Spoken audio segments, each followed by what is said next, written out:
I'm Eleanor, and I've been a doctor for almost as long as I've been married to Richard. We've had our share of good and bad times, but those 30 years went by quickly. Our big, comfy house was always lively, especially when our sons, James and Oliver, were young. They were very different from each other, but each brought their own special happiness into our lives. Richard and I both worked hard as doctors to create a nice life for ourselves. Over the years, we bought a few apartments and rented them out for extra money. Everything seemed to be going well until one day when Richard came home looking very pale and serious. "Eleanor, we need to talk," he said, sounding very worried as he put his medical bag down. "I had some tests done last week and the results. It's cancer." The months that followed were a blur of hospital visits, treatments, and long waits. Richard fought hard, but the cancer was ruthless. Watching the strongest person I knew suffer like that was incredibly painful. No amount of medical knowledge could prepare me for it. One evening, while we were sitting quietly in the living room, Richard took my hand and said, "Eleanor, if things don't go well, make sure everything is taken care of for the boys. The will is all set. You'll be fine with money." Not long after, Richard passed away. His funeral was very sad. Family, friends, and colleagues came from far and wide to say their goodbyes, but what really got to me was the silence at home after everyone left. Seeing the empty spots where Richard used to be and his belongings just as he left them was heart-wrenching. A few days after the funeral, I was in the kitchen trying to sort out leftover food when James burst in, looking worried and angry. Oliver followed him, looking uncomfortable. "Mom, we need to talk about Dad's will," James said, getting straight to the point. I sighed and put down the cling film. "Yes, I know. Your father left everything to me. He wanted to make sure I was taken care of." James slammed his hand on the counter. "But what about me and Oliver? We're his sons. It's not right that we get nothing." Oliver tried to calm things down. "James, let's not argue right now. Mom is still grieving. We can figure this out without fighting." James glared at Oliver. "It's easy for you to say. You're not thinking about the future. I am." I leaned against the counter, feeling the pressure of their looks. "Your father and I built everything together. He trusted me to take care of things. But I hear you, James. I don't want to leave you out. So what now?" James said, crossing his arms and raising his voice. "Do we just wait until you decide it's time to give us our share?" "James, watch your tone," I said, losing my patience. "I am still your mother." Oliver stepped between us, raising his hands like he was trying to break up a fight. "Let's all calm down. This isn't helping." "Mom, maybe we can find a compromise," Oliver suggested. I nodded and rubbed my temples. "Here's what we can do. The apartments that your father and I invested in downtown." James interrupted. "Yes, those." I gave him a look to signal him to be quiet for a moment. "I was thinking you each take one. You can live in them or rent them out. I'll also give each of you $225,000 to help you get started." James was clearly calculating in his head. "And the rest, the house, the money, will stay with me for now. When I'm gone, it'll come to you." "As for your father's wishes," I said firmly, "James, this is fair. I know you want to argue more," but Oliver nudged him. "Let's think about this. Mom isn't leaving us with nothing." James finally nodded, though he looked upset. "Fine, but I want this in writing. No more surprises." "Of course," I agreed. "We'll get everything documented properly." As they left the kitchen, I heard Oliver whispering to James, "Give Mom a break. She's doing her best." James muttered something I couldn't hear and didn't really want to. As I washed the dishes, I wondered if Richard could see us and what he'd think. I hoped I was making the right decisions, but only time would tell. And time, as always, was unpredictable. On a sunny afternoon, which was a rare but pleasant change, James brought Isabella over to meet me for the first time. They hadn't been dating long, but James was clearly smitten. You could tell by how he was fussing over her, which was unlike him. When they walked in, Isabella immediately had an air of confidence, almost like she owned the place. Dressed up in fancy clothes, she strolled into the living room with hardly a greeting, her eyes taking in everything. "Nice place you've got here," she said, flipping her hair back and sitting down without waiting for an invitation. James was beside her, grinning like he'd won the lottery. I tried to be a good host and forced a smile. "Thank you, Isabella. Would you like anything to drink? Coffee? Tea?" "Coffee sounds lovely," she replied, then turned to James. "Make sure it's black, no sugar." James nodded and went to the kitchen, leaving me alone with her. I felt like a guest in my own living room. The silence was uncomfortable until she broke it. "So James tells me you're pretty well off," she said, looking at the decor. "I'm used to a certain standard, you know. My parents made sure of that." "That's good to hear," I replied, not sure what else to say. James came back with the coffee and handed Isabella her cup. She took a sip and made a face. It's all right. Anyway, we've been talking about our future and planning ahead." That's wise, I said, looking at James, hoping he'd give me a hint about where this conversation was going. Isabella put her cup down. Speaking of planning, we're thinking about the wedding. I want something special, as James has probably told you. I found this place that would be perfect for the rehearsal dinner, but it's a bit expensive, about $30,000. I nearly choked on my coffee. $30,000 just for the rehearsal dinner. James quickly jumped in. Mom, it's important to Bella. We want to start things off right. I set my cup down, feeling frustrated. That's a lot of money for just a dinner, Isabella. We need to be more reasonable. Isabella's expression turned cold. Reasonable? James says you have the means. I don't see why we should compromise on something this important. James nodded along, but I could tell he was uncomfortable. He knew this request was excessive. I'm all for celebrating, I said, trying to stay calm, but $30,000 for a rehearsal dinner is way too much. I can't justify that. Isabella stood up, her chair scraping loudly. I'm not used to lowering my standards, Eleanor. I made it clear to James that I expect a certain lifestyle. James tried to mediate. Mom, maybe we can find a compromise. There's no compromise on $30,000 for a dinner, James. That's final. I snapped, losing my patience. Isabella grabbed her purse and glared at me. Fine. If that's how it's going to be, then maybe we need to rethink some things. They left shortly after, and I was left feeling shaken by the encounter. The nerve of Isabella to come into my home, drink my coffee, and dictate how I should spend my money. It felt like a slap in the face and a wake-up call I wasn't prepared for. While I was at the grocery store, James and Isabella decided to drop by again. When I got home, Oliver was awkwardly trying to keep them entertained in the living room. The tension was palpable, the kind that makes you want to turn around and leave, but it was my house, so I braced myself and walked in. Isabella, as flashy as ever, handed me a list as soon as I set down my grocery bags. Eleanor, we thought a lot about the wedding gifts, and here's what we've decided. I hope this will make things easier for you. I glanced at the list she gave me. It was surprisingly sensible: kitchen appliances, some nice china, and even a couple of pieces of furniture. This seems quite reasonable, I said, feeling a bit of relief. I think these are wonderful choices. James looked at Isabella with hope in his eyes. Just as I was about to talk about where we could buy the items on the first list, Isabella's expression suddenly changed. She gasped. Oh no, this isn't right. Give that back. She snatched the list from my hands and pulled out another piece of paper from her purse. Here's the real list. The new list was shocking. It included an apartment, a luxury car, an exclusive vacation, and even diamond jewelry. I couldn't believe my eyes. Is this some kind of joke? Isabella remained unfazed. No joke, Eleanor. These are the gifts we expect. Only the best for our wedding. I looked at her, then at James, hoping he would speak up or show that he didn't agree with this craziness. But he just stood there, looking torn but silent. I couldn't hold back. James, why are you letting her do this? You know this is unreasonable. Isabella interrupted, her voice rising. This doesn't concern you, Eleanor. You just need to pay up and stay quiet. That's when Oliver stood up, his face serious. That's enough, Isabella. You're not going to talk to our mom like that. This is her house, and you're way out of line. You need to leave now. The tension in the room was thick as James and Isabella gathered their things. Isabella muttered angrily, "This is ridiculous. We'll remember this." Then they left, slamming the door behind them. I sat down, feeling the weight of everything pressing down on me. Oliver sat beside me and put an arm around my shoulders. We'll figure this out, Mom, but you can't let them bully you into giving more than you can or should. It's not right. He was right, of course, but as I sat there with my son, I worried about James. How had things gotten so out of hand? How could he not see what this was doing to our family? The silence that followed was filled with unspoken worries and fears about the future. I knew this wasn't over. Things were only going to get tougher from here. In the weeks that followed, James called constantly, each call more demanding than the last. His tone was desperate, almost frantic. "Mom, you don't understand. I can't look poor next to Bella's family," he'd argue, his voice breaking with stress. "You have the money. Why can't you just help me out?" I sat at the kitchen table, phone pressed to my ear, feeling a tight knot in my stomach. "James, it's not just about the money. It's about living within your means. Bella's expectations are unrealistic. You can't sustain that without going into serious debt." He'd scoff, frustration clearly boiling over. "What do you know about it?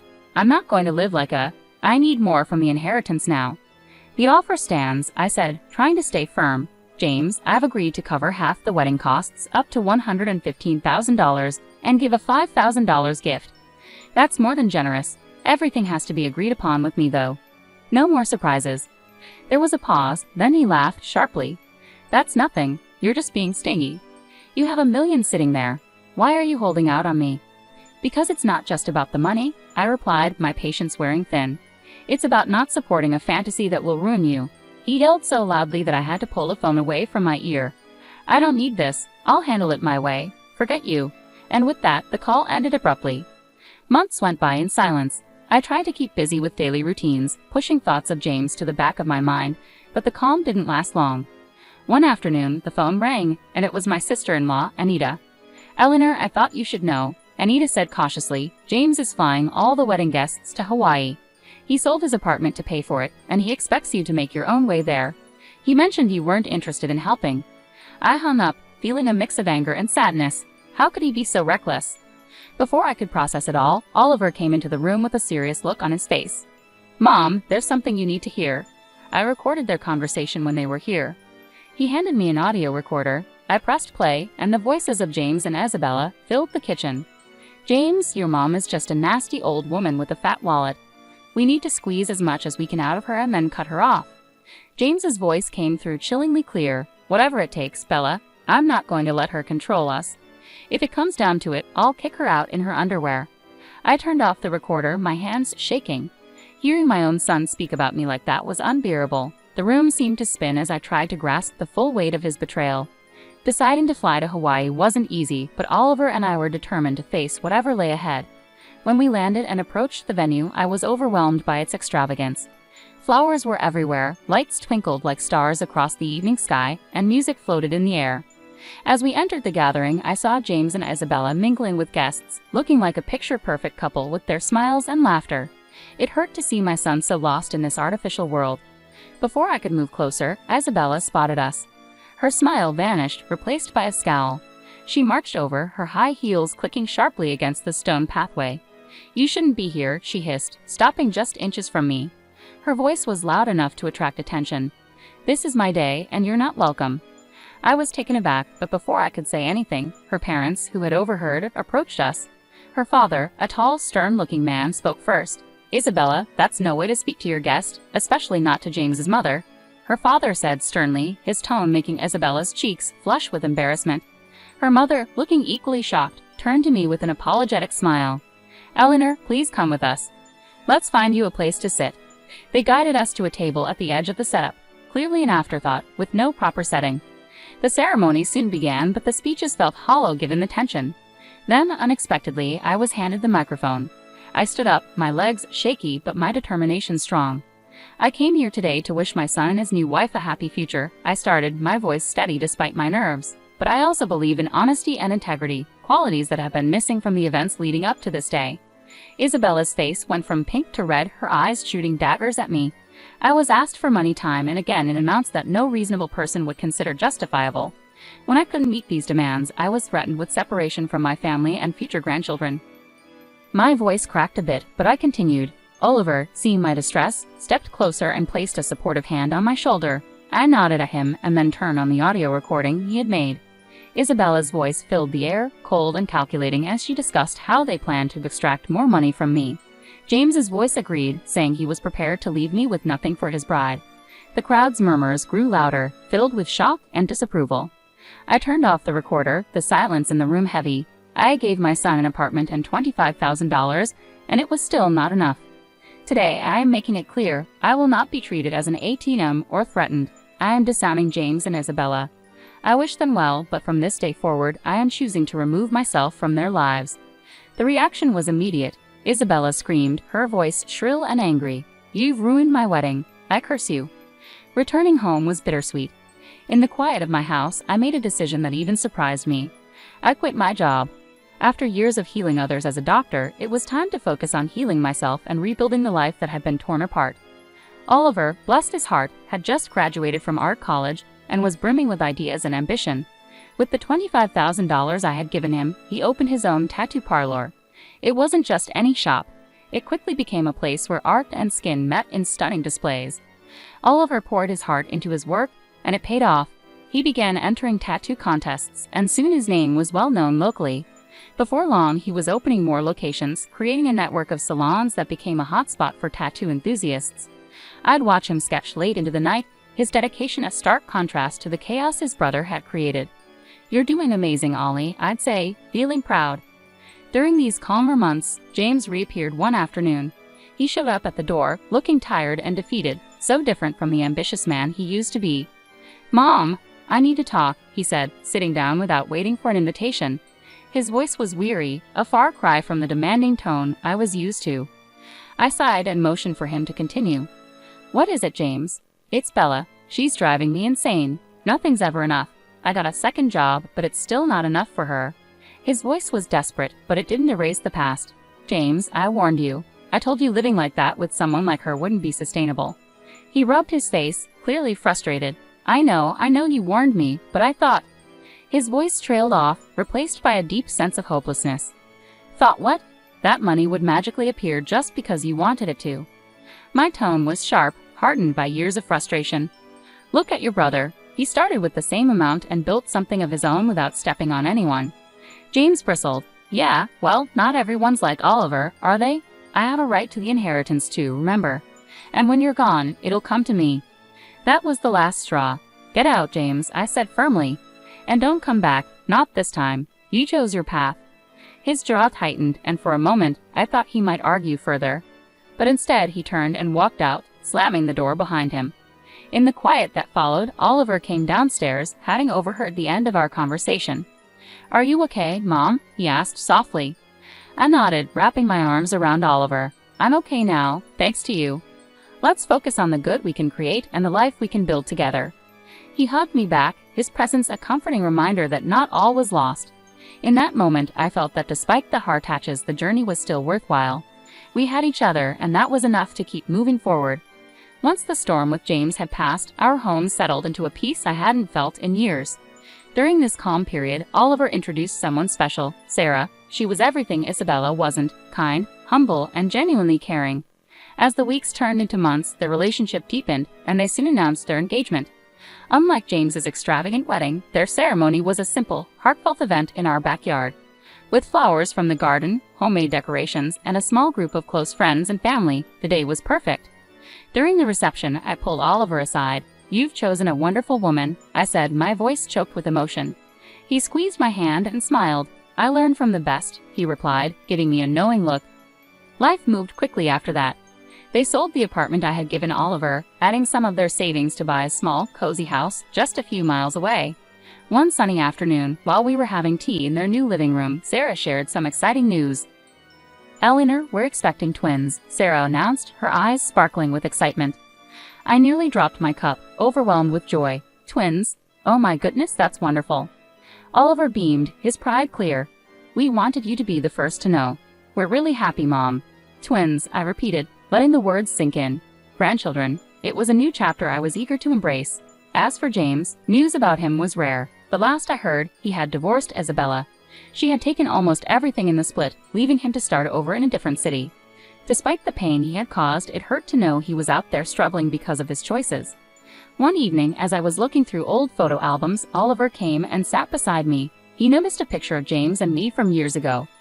"Do you ever hear from him?" he asked softly. I shook my head. "No. After everything, he's chosen his path, and I have to respect that, even though it breaks my heart." Oliver put an arm around me. "He's still my brother, Mom. Maybe one day he'll come around." "Maybe," I agreed, though I wasn't entirely sure if I believed it. But for now, we had plenty to look forward to, especially with those twins on the way. Oliver chuckled. "Yeah, you're about to be the busiest grandma in town." We both laughed, the sound filling the room with warmth. Despite the past, the mistakes and heartaches, this moment with Oliver felt like everything was exactly as it should be. Life was moving on, and so were we, with new hopes and dreams just on the horizon.